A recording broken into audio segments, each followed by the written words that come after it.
Bonjour à tous, on se retrouve pour un nouveau tutoriel Nalios dans lequel nous allons parler points de vente et dashboard.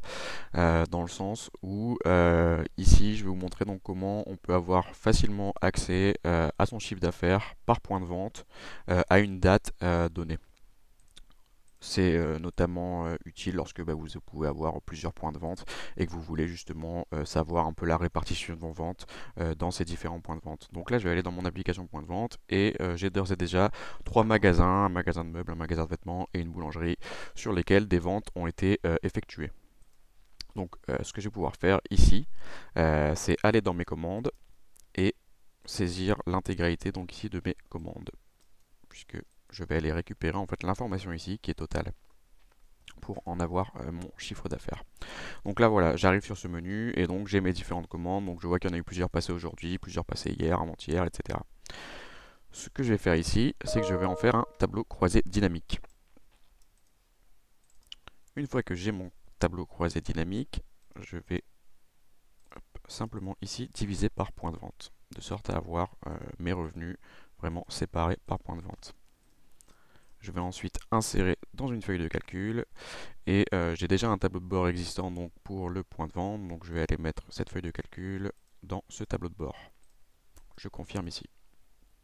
J'ai désormais une nouvelle feuille de data dans mon tableau de bord de point de vente et sur ce dashboard principal, je vais par exemple pouvoir à la fin lui rajouter quelques petites scorecards.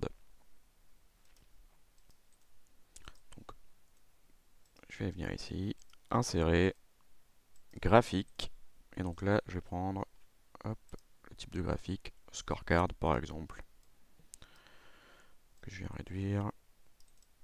Hop.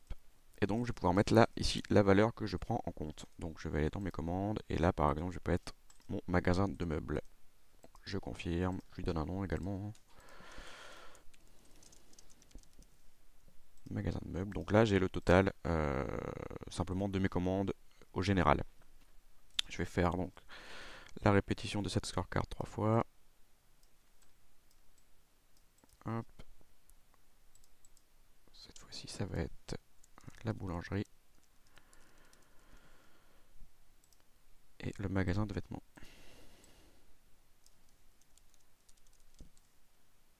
Voilà. Donc je vais devoir également changer ma valeur clé, forcément. Hop, je viens prendre ici donc ma boulangerie, qui n'a pas été prise en compte.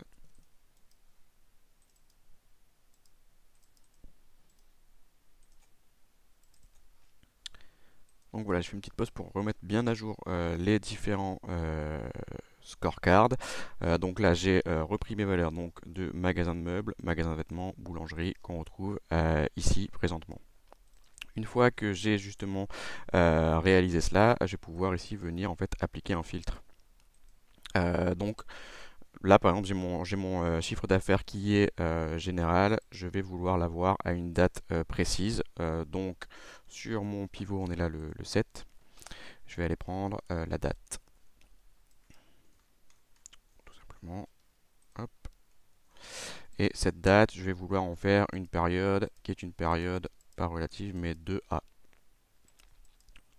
Donc, je vais mettre date précise, par exemple, ici, pour le libeller.